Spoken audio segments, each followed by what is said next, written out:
The wizard studies में आप सभी लोगों का एक बार फिर से स्वागत है। आज नालंदा विश्वविद्यालय में प्रधानमंत्री जी ने एक नए परिसर का उद्घाटन किया है। इसी को आज हम लोग देखेंगे।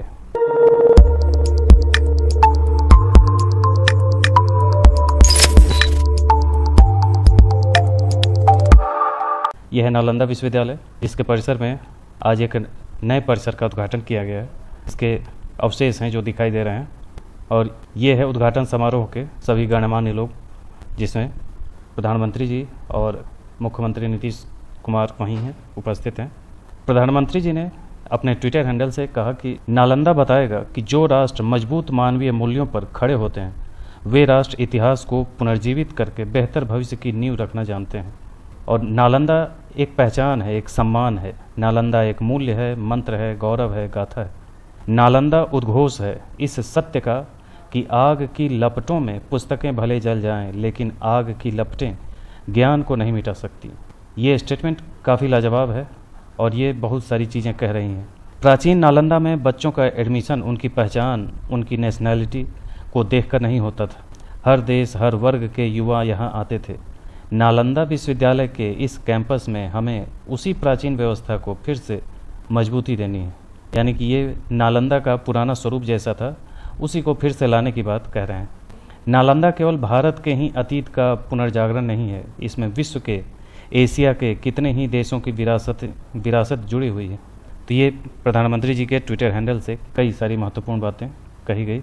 अब देखें, विश्वविद्यालय की परिकल्पना भारत और पूर्वी एशिया शिखर सम्मेलन के देशों के बीच सहयोग के रूप में की गई है। यानी कि ये बौद्ध धर्म से जुड़ा हुआ भारत एक महत्वपूर्ण सेंटर है, और जितने भी खास करके पूर्वी एशियाई देश हैं वो बौद्ध धर्म से जुड़े हुए देश हैं।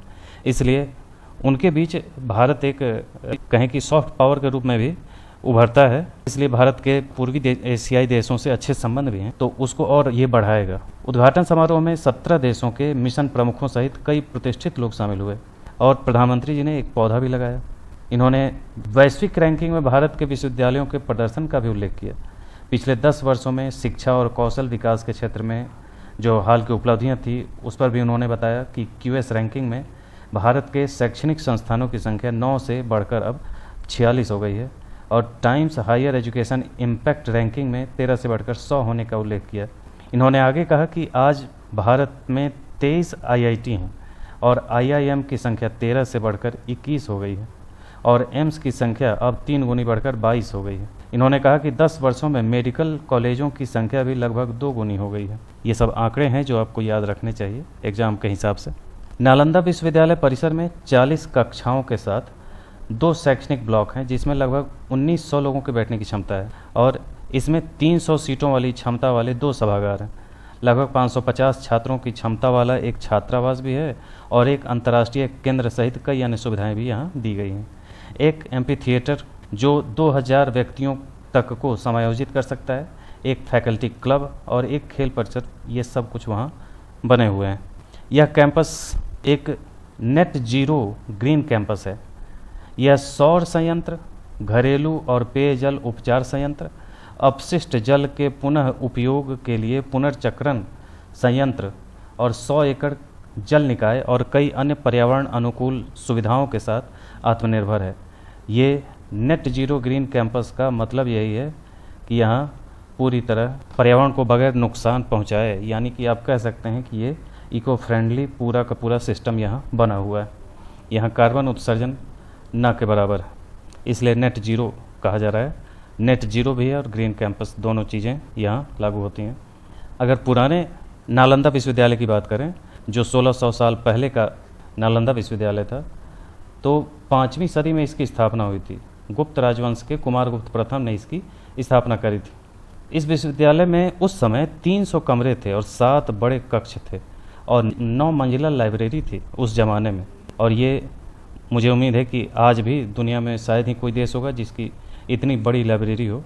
और बताते हैं कि यहाँ लगभग 30 लाख पुस्तकें थीं 9 मंजिला लाइब्रेरी में, जिसको बख्तियार खिलजी ने जला दिया। और 10,000 छात्र यहाँ पढ़ते थे, और 1500 से ऊपर अध्यापक थे यहाँ। 7वीं शताब्दी में चीनी यात्री हुएनसांग ने भी नालंदा में शिक्षा ग्रहण की थी। नालंदा विश्वविद्यालय में 1193 तक पढ़ाई होती थी। तुर्की आक्रमणकारी बख्तियार खिलजी ने इस पर हमला कर दिया और पूरे विश्वविद्यालय को तबाह कर दिया। इतिहासकारों के मुताबिक खिलजी ने जिस समय विश्वविद्यालय पर हमला किया था उस समय इसकी 9 मंजिला लाइब्रेरी में लगभग 90 लाख किताबें और पांडुलिपियाँ थीं। हम तो 30 ही लाख कह रहे थे, यहाँ 90 लाख किताबें और पांडुलिपियाँ थीं। लाइब्रेरी में आग लगने के बाद यह 3 महीने तक जलती रही। कुछ इतिहासकार बताते हैं कि खिलजी और उसके सैनिकों को लगता था कि इसकी शिक्षाएं इस्लाम के लिए चुनौती हैं। हालांकि कुछ स्कॉलर इस मान्यता को खारिज करते हैं और यह भी कहा जाता है कि एक बार खिलजी बहुत भी अधिक बीमार था, उसका इलाज कई तरह से किया गया, लेकिन कहानी बताई जाती है ऐसा कि वो खुश नहीं हुआ, इस गुस्से में उसने जलवा दिया था। तो कई प्रकार की बातें इतिहास में आती हैं। तो ये था आज का नालंदा विश्वविद्यालय का इतिहास। आज के लिए इतना ही, मिलते हैं अगले वीडियो में। धन्यवाद।